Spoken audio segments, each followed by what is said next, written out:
Isabel, ang putla mo, ayos ka lang ba? Tinitigan ni Don Alejandro de Villa ang namayat na pisngi ng kanyang anak, 3 taon na silang kasal. Ang dating masayang ngiti ng kanyang anak ay unti-unting naglaho. Ayos lang po ako, Papa. Medyo pagod lang po. Nanginginig ang boses ni Isabel. Ang kanyang mga braso ay nakatago sa ilalim ng mahabang manggas. Isang kutob ng isang ama ang nagbabala sa kanya. Nang gabing iyon, nakatanggap ng tawag si Alejandro. Mula ito sa isang kaibigan ng kanyang anak. Chairman, si Isabel po ay isinugod sa ospital. Ang kanyang kamay na may hawak sa telepono ay nanigas at namuti. Sa kanyang 70 taon ng buhay, ngayon lamang siya nakaramdam ng ganito katinding galit. Kinaumagahan, mahinahon na nag-utos si Alejandro. Alamin ninyo ang lahat tungkol kay Marco Reyes. Ang init ng tag-araw sa Metro Manila ay ramdam pa rin. Mula sa bintana ng kanyang opisina sa pinakamataas na palapag ng De Villa Group Main Office Building sa Makati, ang tanawin ng syudad ay kasing sigla pa rin ng dati. Si Alejandro de Villa ay 73 taong gulang na ngayon. Mula sa wala, itinatag niya ang De Villa Group sa panahon ng kaguluhan pagkatapos ng digmaan. Ngayon, siya ang nasa tuktok ng isang imperyo ng korporasyon na sumasaklaw mula sa construction hanggang sa real estate at hotel businesses. Kinatatakutan siya ng kanyang mga empleyado, ngunit kasabay nito, lubos siyang iginagalang. Siya ay kilala bilang isang business leader na kalmado at patas, ngunit kayang gumawa ng malupit na desisyon kung kinakailangan. Ngunit may kahinaan din si Alejandro. Ito ay ang kanyang kaisa-isang anak na si Isabel. Maagang nawalan ng asawa. Pinalaki niya si Isabel ng mag-isa. Ang matalino at mabait na anak ay kanyang ipinagmamalaki at dahilan ng kanyang pagpapatuloy sa buhay. 3 taon na ang nakalipas, ikinasal si Isabel kay Marco Reyes. Ang pamilya Reyes ay nagmamay-ari ng isang medium-sized na construction materials manufacturer sa Laguna at si Marco ang panganay na anak. Sa simula ng kasal, nakaramdam ng kaunting pag-aalala si Alejandro. May kung anong kalkulasyon siyang nakikita sa likod ng mga ngiti ni Marco. Ngunit si Isabel ang pumili sa kanya. Bilang isang ama, nagpasya siyang igalang ang desisyon ng kanyang anak. Chairman, narito na po ang mga dokumento para sa board meeting ngayong araw. Pumasok ang kanyang chief of staff, si Ricardo Santos, dala ang mga papeles. Kasing edad ni Alejandro si Ricardo at mahigit 40 taon na siyang nagtatrabaho bilang kanang kamay niya. Sa pagitan nilang dalawa ay mayroong tiwala na hindi na kailangan pang bigkasin. Salamat, sabi ni Alejandro habang tinitingnan ang mga dokumento at napatingin sa labas ng bintana. Ang mga dahon ng mga puno ng nara sa kahabaan ng Ayala Avenue ay unti-unti nang nag-iiba ng kulay. Ang panahon ay tiyak na papunta na sa taglagas. Ngunit sa araw na iyon, ang simpleng pagbabagong iyon ay tila may kakaibang dating sa kanyang puso. Ricardo, nakita mo ba si Isabel kamakailan? Sir, huli ko po siyang nakita noong birthday party niya noong nakaraang buwan. Ganoon ba? May bahid ng kalungkutan sa boses ni Alejandro. Mula nang ikasal, hindi na gaanong dumadalaw si Isabel sa kanilang bahay. Naiintindihan niya iyon. Nagtatayo na siya ng sarili niyang pamilya. Ngunit bilang isang ama, medyo nalulungkot siya. Nang hapong iyon, maagang umuwi si Alejandro, isang pambihirang pagkakataon. Nais niyang makita si Isabel. Pinatakbo niya ang kanyang driver patungo sa kondominium ng mag-asawa sa Alabang. Pagdating sa tapat ng kondominium, pinaghintay niya ang driver at mag-isa siyang sumakay sa elevator. Sa ika-15 palapag, habang nakatayo sa tapat ng pinto ng unit ni Isabel, nakaramdam siya ng kaba. Nag-doorbell siya. Pagkaraan ng ilang sandali, bumukas ang pinto. Papa? Nang makita ang mukha ni Isabel, kumabog ang puso ni Alejandro. Sobrang payat ng kanyang anak. Lubog ang kanyang mga pisngi at may malalalim na maitim na bilog sa ilalim ng kanyang mga mata. Ang dating nagniningning niyang mga mata ay tila walang buhay. Isabel, ayos ka lang ba? May sakit ka ba? Ayos lang po ako. Medyo pagod lang sa init. Bakit po kayo napadalaw ng hindi nagsasabi? Pilit na ngumiti si Isabel, ngunit ang ngiti niya ay halatang halata na hindi natural. Pumasok si Alejandro sa loob. Maayos ang sala, ngunit tila kulang sa buhay. Nasa Cebu si Marco para sa isang business trip. Sa weekend pa ang balik niya. Isabel, sigurado ka bang ayos ka lang? Kung may problema ka, sabihin mo sa akin. Wala po talaga, Papa. Huwag na po kayong mag-alala. Nakasuot si Isabel ng long sleeve na cardigan. Kahit Setyembre na, mainit pa rin ang araw. Tiningnan ni Alejandro ang braso ng kanyang anak, ngunit mabilis na hinila ni Isabel ang manggas nito. Nang gabing iyon, kahit nakauwi na si Alejandro, hindi maalis sa isip niya ang kalagayan ni Isabel. May mali. Ang kanyang kutob bilang ama ay malakas na nagbababala. Kinabukasan, ipinatawag ni Alejandro si Ricardo. Ricardo, maaari mo bang tingnan ang kalagayan ni Isabel? Nagkita kami kahapon. At hindi ako mapakali. Masusunod po, Chairman, aalamin ko po kaagad ang tungkol kay Ma'am Isabel. Nahalata ni Ricardo sa ekspresyon ni Alejandro na hindi ito biro. Ito ay isang pakiramdam na nabuo sa 40 taon nilang pagsasama. Ilang araw ang lumipas, nag-ulat si Ricardo. Chairman, nakausap ko po ang isa sa mga kaibigan ni Ma'am Isabel, si Ana, na matalik niyang kaibigan noong kolehiyo. Ayon po sa kanya, iniiwasan daw po sila ni Ma'am Isabel kamakailan. Dati-rati ay madalas silang magkita. Pero lalo na nitong huling taon, madalas na siyang nagkakansela ng kanilang mga lakad. Iyon lang ba? Hindi po. May isa pa. Ilang buwan na po ang nakalipas, nagkataon daw pong nakita ni Ana si Ma'am Isabel sa isang mall. Noong mga oras na iyon, may nakita raw po siyang mga pasa sa leeg niya. Nagbago ang mukha ni Alejandro. Dahan-dahan niyang kinuyom ang kanyang kamao. Imbestigahan ninyo ng mas malalim. Ang mga kilos ni Marco, ang sitwasyon ng pamilya Reyes. Lahat. Chairman, hindi kaya? Hindi. Hindi kaya. Kumpirmahin mo. Tiningnan ni Ricardo ang mga mata ng chairman. Naroon ang isang matinding damdamin na hindi pa niya nakikita kailanman. Nagsimulang tumama ang ulan ng taglagas sa bintana. Habang nakatingin sa labas, mahinang bumulong si Alejandro. Isabel, poprotektahan kita anuman ang mangyari. Ang mga salitang iyon ay isang panunumpa. Mas mabilis na umusad ang investigasyon ni Ricardo kaysa sa inaasahan ni Alejandro. Pagkaraan ng isang linggo, pumasok si Ricardo sa opisina ng chairman, dala ang isang makapal na folder. Wala na sa kanyang mukha ang karaniwang kahinahunan. Chairman, may ulat po ako. Sabihin mo. Umupo ng malalim si Alejandro sa kanyang silya at tinitigan si Ricardo. Huminga muna ng malalim si Ricardo bago magsalita. Nag-imbestiga po kami tungkol kay Marco Reyes. Chairman, hindi po maganda ang mga impormasyon. Kahit na. Sabihin mo lahat. Binuksan ni Ricardo ang folder. Nakasulat doon ng detalyado ang mga tala ng kilos ni Marco. 3 beses sa isang linggo, pumupunta po si Marco sa isang bar sa BGC. Doon po siya nakikipagkita sa isang partikular na babae. Bukod pa po riyan, nakumpirma rin naming may utang siya sa sugal. Ang halaga ay humigit kumulang 15 milyong piso. Walang mababakas na emosyon sa mukha ni Alejandro. Tanging ang kamay niya sa ibabaw ng mesa ang bahagyang nanginginig. Iyon lang ba? Hindi po. Nagtanong-tanong din po kami sa mga kapitbahay. Ayon sa mga residente ng condominium kung saan nakatira si Ma'am Isabel, madalas daw po silang nakakarinig ng malalakas na sigawan tuwing gabi. May mga tunog din daw po ng mga nababasag na gamit. Ipinikit ni Alejandro ang kanyang mga mata, ang payat na mukha ng kanyang anak, ang takot sa mga mata nito, ang mga brasong itinatago sa mahabang manggas lahat ay nag-ugnay-ugnay. Sinabi kong imbestigahan niyo rin ang pamilya Reyes, hindi ba? Opo, ang Reyes Construction Supplies ay mukhang matatag sa labas, ngunit sa katotohanan, mahirap po ang kanilang sitwasyon.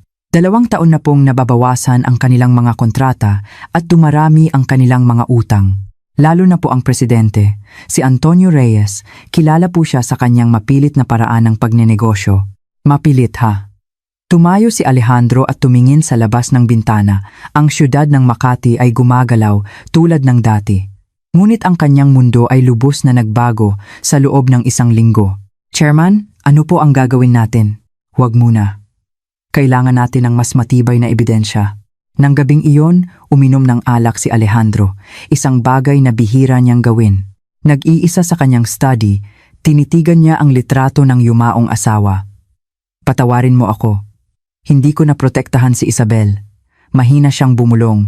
Kung nabubuhay lang sana ang kanyang asawa, mas maaga kaya nilang napansin? Mas maaga kaya nilang naramdaman ang pagbabago kay Isabel? Ang pagsisisi ay sumisikip sa kanyang dibdib. Kinabukasan, inimbitahan ni Alejandro si Isabel na mananghalian sa isang tahimik na restaurant sa Makati. Ito ang unang pagkakataon na silang dalawa lang ang magkikita mula nang ikasal si Isabel. Mas lalo pang pumayat si Isabel.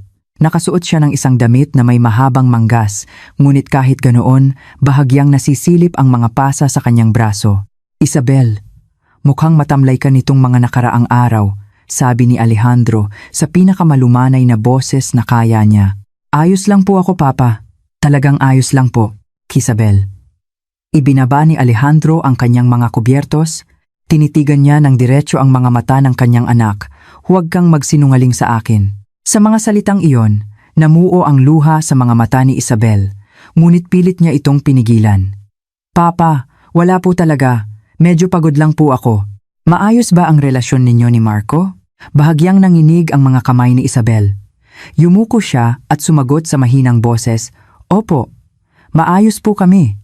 Alam ni Alejandro na nagsisinungaling ang kanyang anak, ngunit hindi niya ito pinilit. Nagpasya siyang maghintay hanggang sa kusa itong magsalita. Ganoon ba?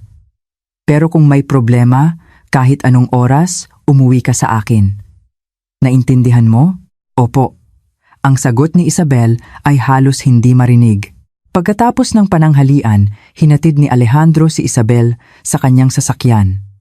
Bago sila maghiwalay sa tapat ng kondominium, marahan niyang niyakap ang balikat ng kanyang anak. Isabel, ikaw ang yaman ko. Huwag mo sanang kalimutan iyon. Papa? Isinubsob ni Isabel ang kanyang mukha sa dibdib ng ama. Nagsimula siyang manginig ng bahagya. Dahan-dahang hinaplos ni Alejandro ang likod ng kanyang anak. Habang pinagmamasdan ang likod ng kanyang anak na papasok sa kondominium, buo na ang desisyon ni Alejandro. Hindi na siya makapaghintay. Kailangan niyang iligtas ang kanyang anak ngayon din. Pagbalik sa sasakyan, sinabi ni Alejandro sa driver, bumalik tayo sa opisina. At habang nasa sasakyan, tinawagan niya si Ricardo. Ricardo, bukas, sisimulan na natin ang lahat. Ihanda mo ang lahat ng kailangan. Masusunod po, Chairman. Pagkababa ng telepono, tumingin si Alejandro sa labas ng bintana. Ang gabi sa Maynila ay nagniningning sa libu-libong ilaw. Ngunit sa gitna ng mga ilaw na iyon, ilang tao kaya ang nagdurusa, tahimik na kinuyom ni Alejandro ang kanyang kamao.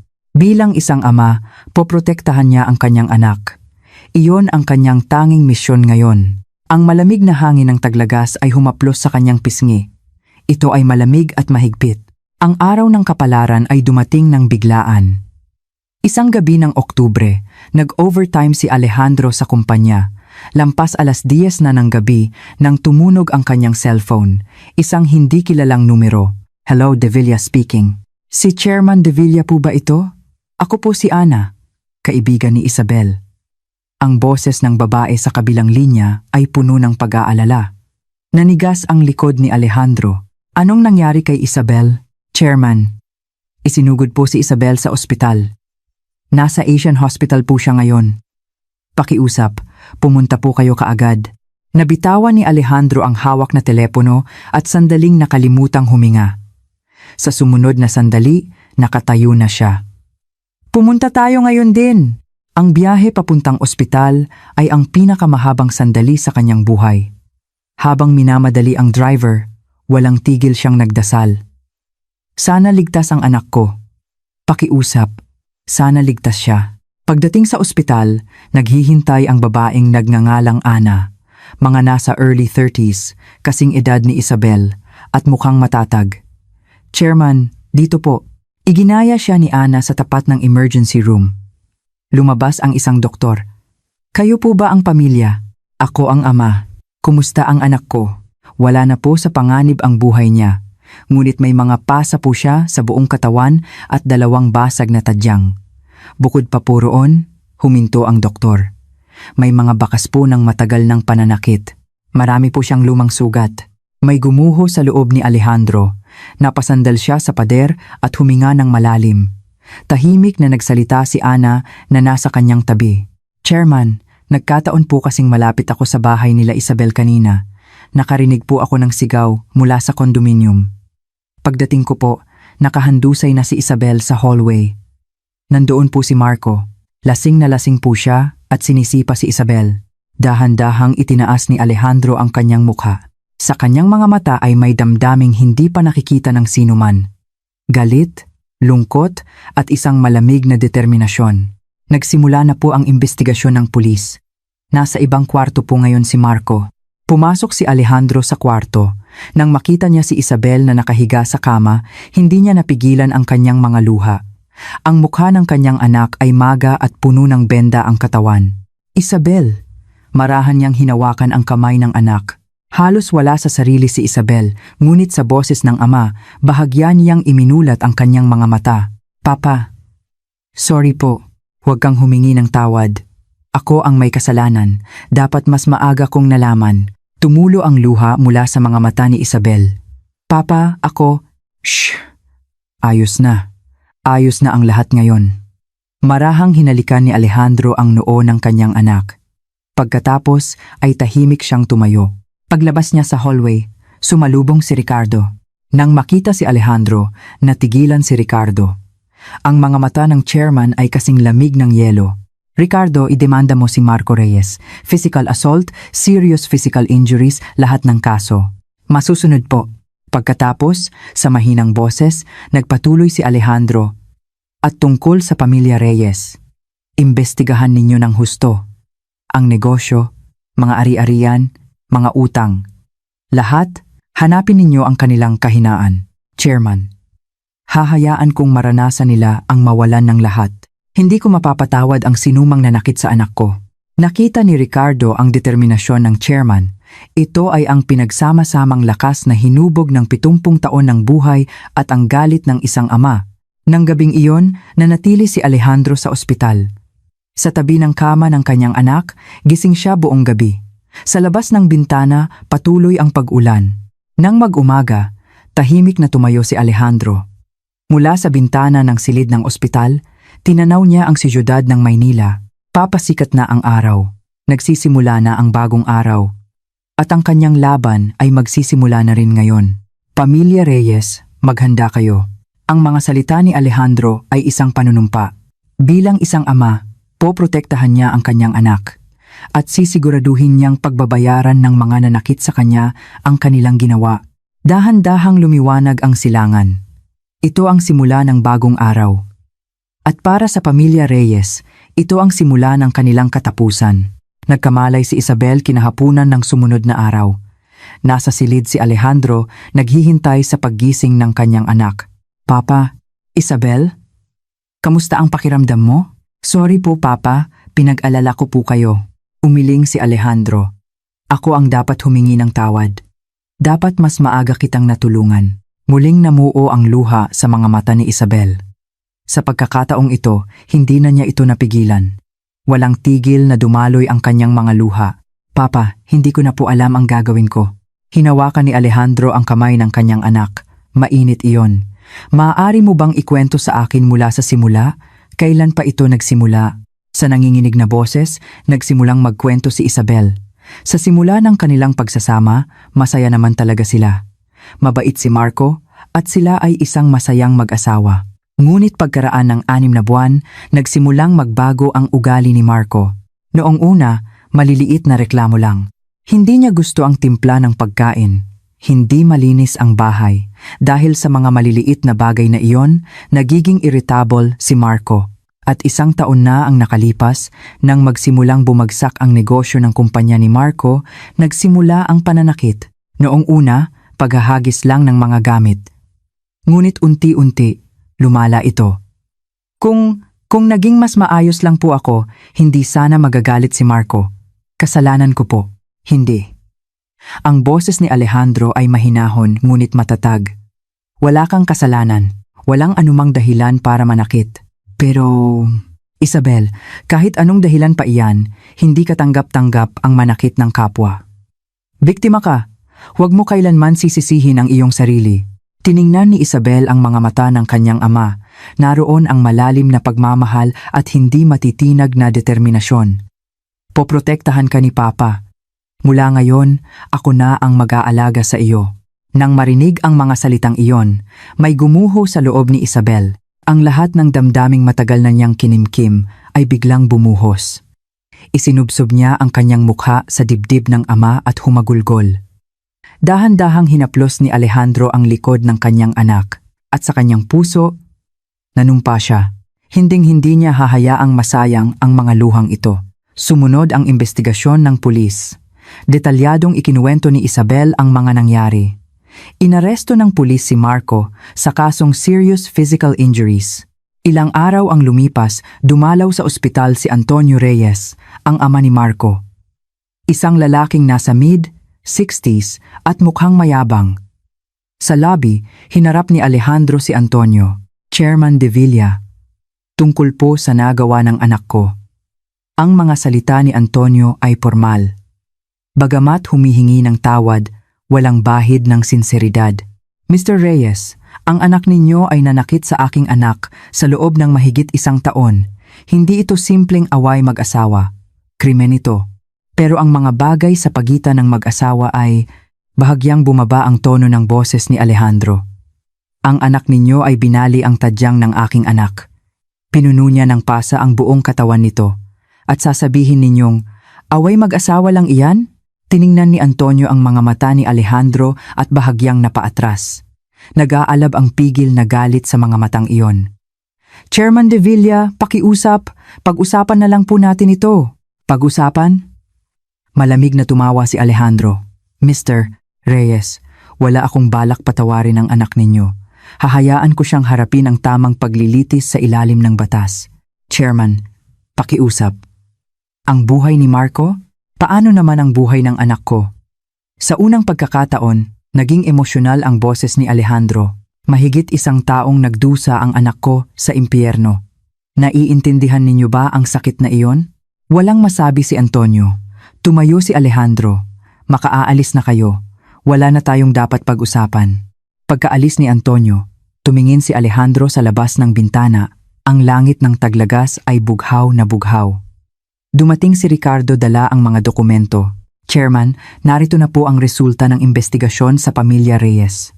Ano ang nalaman mo? Napakalubha po ng sitwasyon. Ang Reyes Construction Supplies ay halos bangkarote na. Marami po silang utang sa iba't ibang bangko at nagsisimula na pong maantala ang kanilang mga bayarin. Inilista ko na po ang kanilang mga pangunahing kliyente. Kasama po rito ang ilang mga kumpanyang kaanib sa De Villa Group. Tiningnan ni Alejandro ang mga dokumento. At mahinahong sinabi, Ricardo, itigil mo ang lahat ng pautang sa Reyes Construction Supplies. Ihinto rin ang lahat ng order mula sa mga kaanib nating kumpanya. Masusunod po. Nagpatuloy sa pagtingin sa labas ng bintana si Alejandro. Buo na ang kanyang desisyon. Hahayaan niyang pagbayaran ng mga nanakit sa kanyang anak ang kanilang ginawa. Iyon ang kanyang responsibilidad bilang isang ama. Pamilya Reyes, ngayon magsisimula ang tunay na impyerno. Ang mga salita ni Alejandro ay mahinahon, ngunit mabigat. Ang sikat ng araw ng Taglagas ay tumatama sa kanyang mukha. Ang paglabas ni Isabel sa ospital ay napagdesisyunan 1 linggo matapos siyang makonfine. Dinala ni Alejandro ang kanyang anak sa sarili niyang mansyon. Sa malawak na bahay na may higit sa 20 silid, magpapagaling si Isabel sa dati niyang kwarto kung saan siya lumaki. Papa, pasensya na po sa abala. Ano ang sinasabi mo? Mula ngayon, magpahinga ka ng mabuti. Inuna ni Alejandro ang paggaling ng kanyang anak. Nag-ayos siya ng isang espesyalistang counselor at sinigurong kumpleto ang sistema para sa pisikal at mental na paggaling ni Isabel. Ngunit ang isa pang mukha ni Alejandro ay ang isang malupit na negosyante. Araw-araw ang kanilang mga pulong ni Ricardo. Chairman, tungkol po sa pamilya Reyes, naipadala na po ang abiso ng pagtigil ng mga order mula sa ating mga kaanib na kumpanya. Ipinaliwanag na rin po natin ang sitwasyon sa mga pangunahing bangko. Ang reaksyon po ng mga bangko ay pag-aaralan daw po nilang muli ang mga pautang. Ang impluensya po ng De Villa Group ay hindi maaaring balewalain ng mga institusyong pampinansyal. Tumango si Alejandro. Ang kanyang mga hakbang ay tiyak na nagpapahirap sa pamilya Reyes, ngunit ito ay simula pa lamang. Ricardo, naimbestigahan mo na ba ang personal na yaman ni Antonio Reyes? Opo. Nalaman po namin na para itago ang pagkalugi ng kumpanya, ginamit ni Antonio ang kanyang personal na yaman bilang collateral para sa karagdagang pautang. Pati po ang bahay niya ay nakasangla na. Ganoon ba? May malamig na kislap sa mga mata ni Alejandro. Isang araw, tumawag si Antonio Reyes. Ang kanyang boses, hindi tulad ng dati, ay halatang nag-aalala. Chairman De Villa, may gusto po akong sabihin. Maaari po ba tayong magkita? Tungkol saan? Chairman, pakiusap. Kung magpapatuloy po ito, ang kumpanya namin, nag-isip sandali si Alejandro bago sumagot.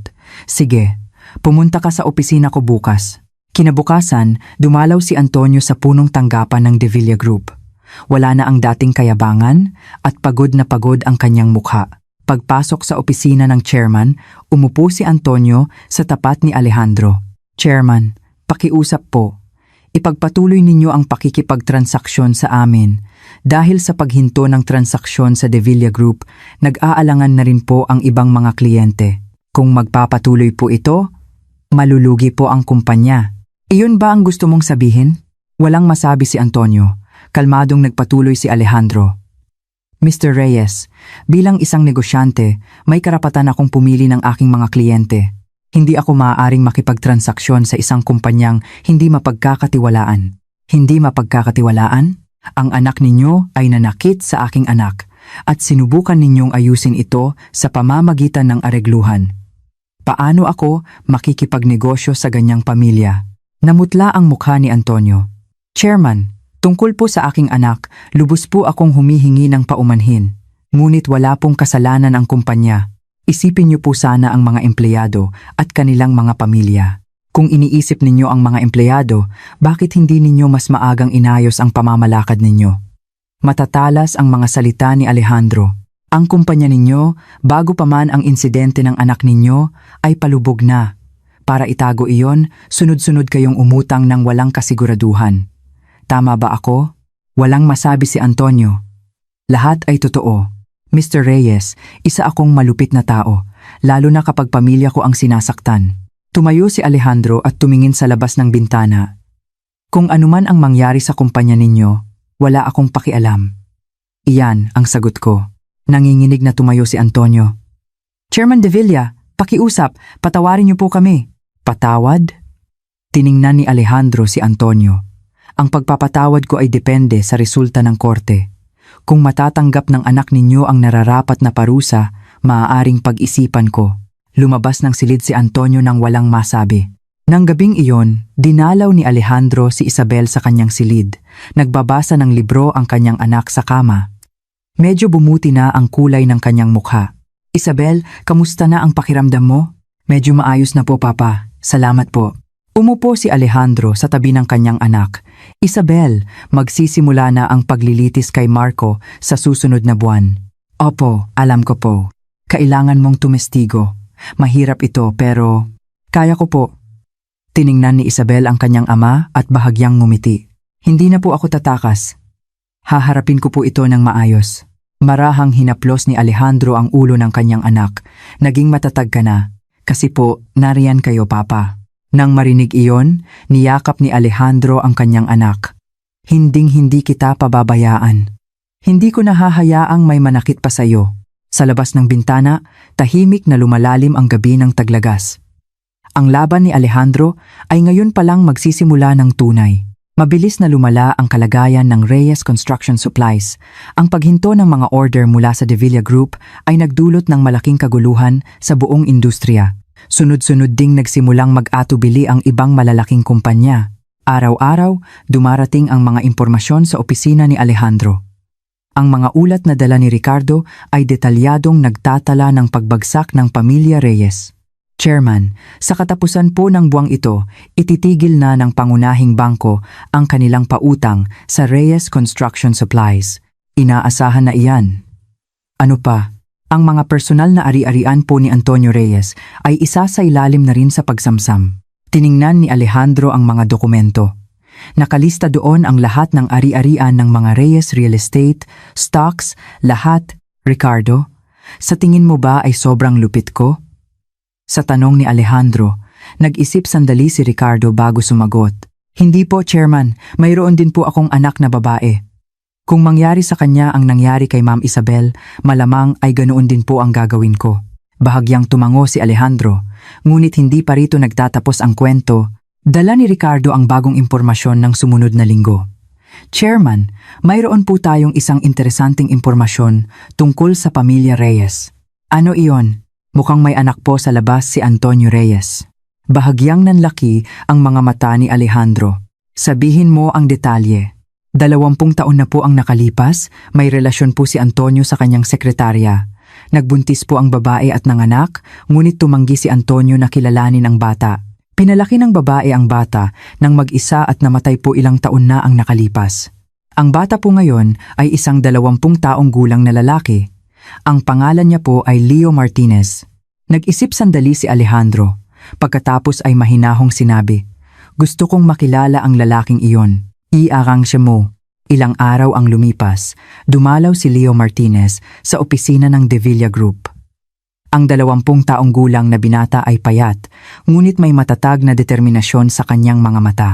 "Ikaw si Leo Martinez, tama? Ako si Alejandro De Villa." "Opo." "Salamat po sa pag-imbita sa akin." Inobserbahan ni Alejandro si Leo. Bata ngunit mukhang responsable. "Alam mo bang ama mo si Antonio Reyes?" "Opo." "Sinabi po sa akin ng nanay ko." May bahid ng pait sa boses ni Leo. "Pinalaki po ako ng nanay ko ng mag-isa. Iniwan po kami ng tatay ko." Tiningnan ni Alejandro ang mga mata ni Leo. Naroon ang galit kay Antonio kasabay ng pagtanggap sa katotohanan. "May hihilingin ako sa iyo." "Hiling po?" "Malapit nang malugi ang kumpanya ng mga Reyes. Sa panahong iyon, gusto kong ikaw ang bumili ng kumpanya." Nagulat si Leo at tiningnan si Alejandro. "Ako po? Pero wala po akong ganoong kalaking pera. Ako ang magbibigay ng pondo. Pangalan mo lang ang gagamitin." "Pero bakit po?" Mahinahong ipinaliwanag ni Alejandro kung ano ang ginawa ni Marco kay Isabel at kung ano ang kanyang pinaplano. "Iniwan ka ng iyong ama. At ang anak niyang si Marco ay sinaktan ng aking anak. Gusto kong pagbayaran ng pamilya Reyes ang kanilang ginawa." Nanahimik sandali si Leo. Pagkatapos ay bahagyang tumango. "Sige po, tutulong po ako. Salamat. Babayaran kita ng nararapat pagkatapos." Pagkaalis ni Leo, sinabi ni Ricardo, "Chairman, sa ganitong paraan ang pamilya Reyes ay tuluyan ng oo. Aagawin ng anak na kanyang itinakwil ang kanyang kumpanya. Iyon ang parusa para sa kanya." Pagsapit ng Nobyembre, opisyal nang inanunsyo ang pagkalugi ng kumpanya ng mga Reyes. Ang kabuuang utang ay lumampas sa 2 bilyong piso. Ang personal na yaman ni Antonio ay sinamsam lahat ng mga pinagkakautangan at napagdesisyonan na isubasta ang mga ari-arian ng kumpanya. Sa panahong iyon, ang nanalo sa subasta ay si Leo Martinez. Sa katotohanan, si Alejandro ang nanalo gamit ang pangalan ni Leo. Nalaman ito ni Antonio kinabukasan ng subasta. Nang marinig niya ang pangalan ni Leo, namutla siya. "Leo? Martinez?" "Opo, Papa. Ako po ito." Sa unang pagkakataon, humarap si Leo sa kanyang ama. Natigilan si Antonio nang makita ang mukha ng kanyang anak. "Bakit? Bakit ka nandito?" "Binili ko po ang kumpanyang itinakwil ninyo." Kalmado ang boses ni Leo. "Mula ngayon, akin na ang kumpanyang ito at wala nang natira sa inyo." Napaupo sa sahig si Antonio. Nawala ang lahat, kumpanya, yaman at dignidad. Nang marinig ang ulat, tahimik na tumango si Alejandro. Tapos na. Sa labas ng bintana, nagsimulang umambon. Papalapit na ang taglamig. Ang paglilitis kay Marco Reyes ay nagsimula noong unang bahagi ng Disyembre. Puno ng mga manonood ang korte. Dahil ang biktima ay anak ng tanyag na si Alejandro De Villa, malaki ang naging coverage ng media. Tumayo si Isabel sa witness stand. Noong una, nanginginig ang kanyang boses, ngunit unti-unti siyang kumalma. Detalyado niyang ikinuwento ang 1 taon mula nang sila ay ikasal. Ang unang pananakit, ang paglala ng karahasan, ang dahilan kung bakit hindi siya makaalis. Lahat ay sinabi niya ng walang bawas. Nakatungo si Marco sa upuan ng akusado. Ang kanyang mga magulang, sina Antonio at ang kanyang asawa, ay nasa hanay ng mga manonood. Ang mukha ni Antonio ay wala ng buhay, pagod na pagod. Bilang testigo ng prosekusyon, tumestigo rin ang kaibigan ni Isabel na si Ana. Detalyado niyang ipinaliwanag ang nasaksihan niyang pananakit.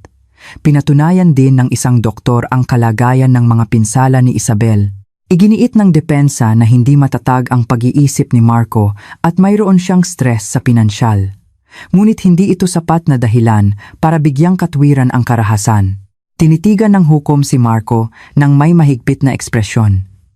Akusado, mayroon ka bang sasabihin? Dahan-dahang itinaas ni Marco ang kanyang mukha. Tiningnan niya si Isabel. Isabel, patawarin mo ako. Tila sinsero ang kanyang mga salita. Ngunit hindi sumagot si Isabel. Tinitigan niya lamang si Marco.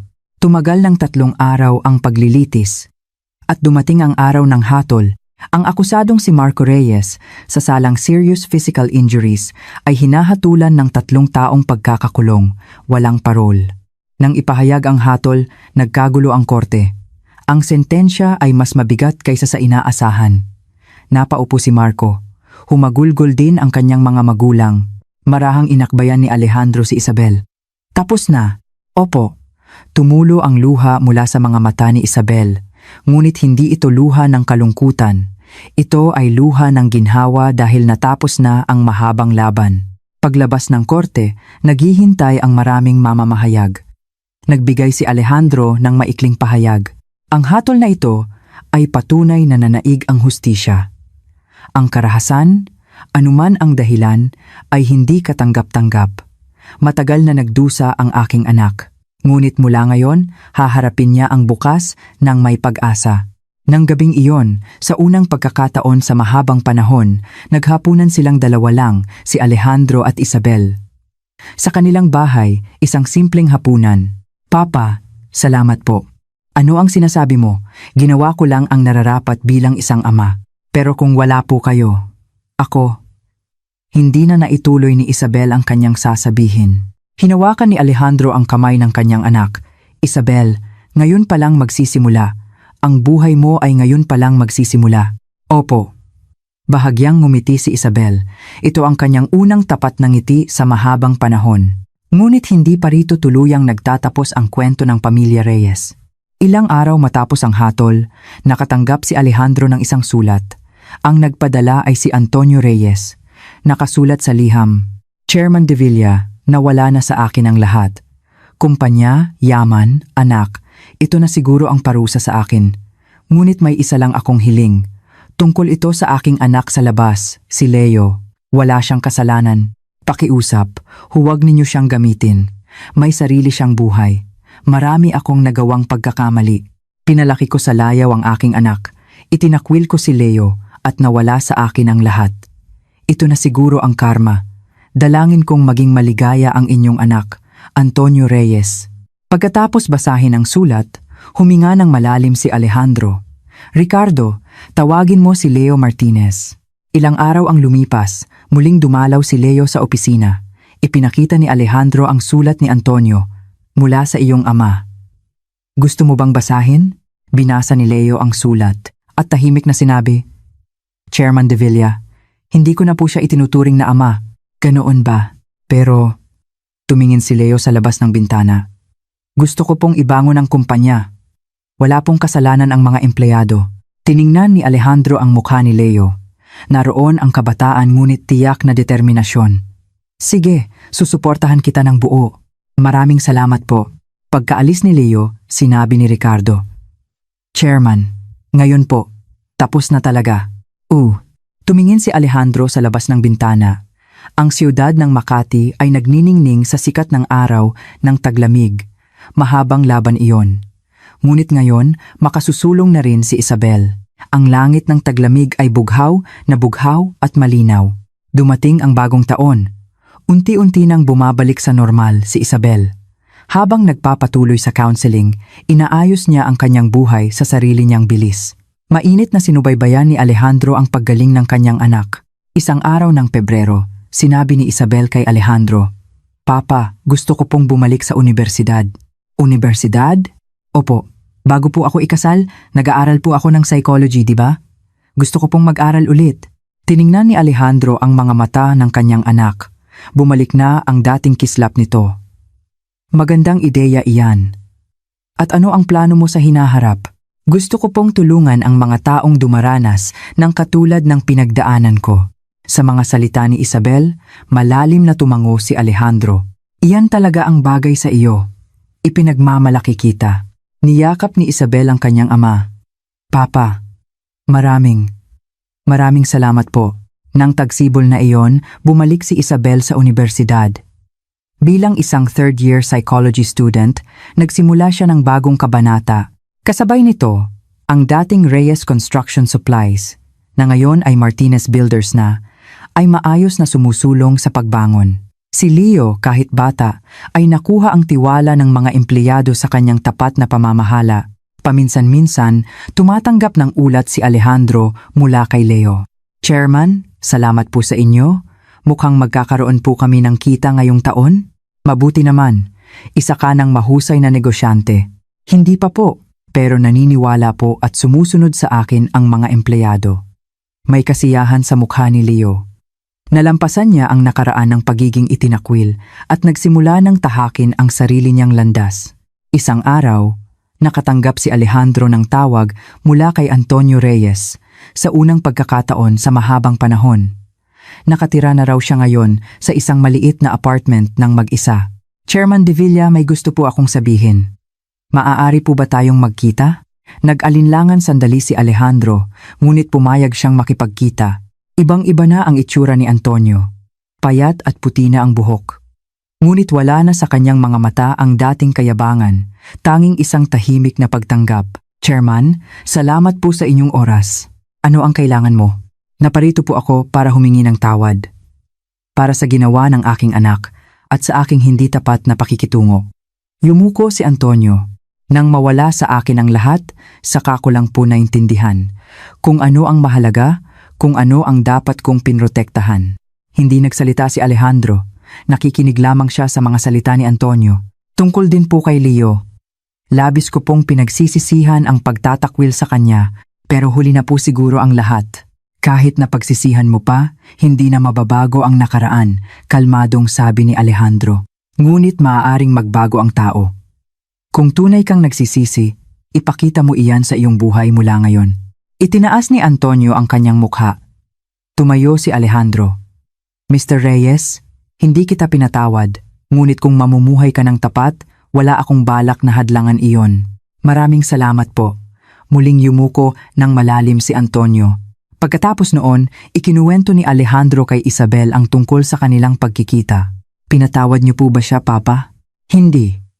Ngunit naisip ko lang na kailangan ng tao ng pagkakataong magbago. Tiningnan ni Isabel ang kanyang ama. Ang bait niyo po, Papa. Mabait? Bahagyang nagulat si Alejandro. Hindi lang po pala galit ang nagtulak sa inyo. Hinahanap niyo po pala ang hustisya. Isabel, gusto ko pong maging katulad ninyo, Papa. Malakas, mabait at tama. Marahang hinaplos ni Alejandro ang ulo ng kanyang anak. Matatag ka na. Ang sikat ng araw ng tagsibol ay marahang bumalot sa kanilang dalawa. Lumipas ang ilang buwan. Nagsikap si Isabel sa kanyang pag-aaral sa universidad at tiyak na tinatahak ang landas patungo sa kanyang mga pangarap. Paminsan-minsan, sumasali rin siya sa mga gawaing voluntaryo para suportahan ang mga babaeng may katulad na karanasan. Ang kumpanya ni Leo ay patuloy ding lumago at kinilala bilang isang mapagkakatiwalaang kumpanya sa komunidad. Hindi niya inulit ang mga pagkakamali ng kanyang ama at nagpatuloy sa tapat na pamamahala. At si Alejandro, tulad ng dati, ay patuloy na pinamumunuan ang De Villa Group, ngunit mayroon ng bagong init sa kanyang mga mata. Ang karanasan ng pagprotekta sa kanyang anak ay tila bahagyang nagpalambot sa kanya. Isang araw ng tag-araw, sinabi ni Isabel kay Alejandro, Papa, sasamahan niyo po ba ako sa kasal ko? Kasal? Kanino? Joke lang po. Tumawa si Isabel.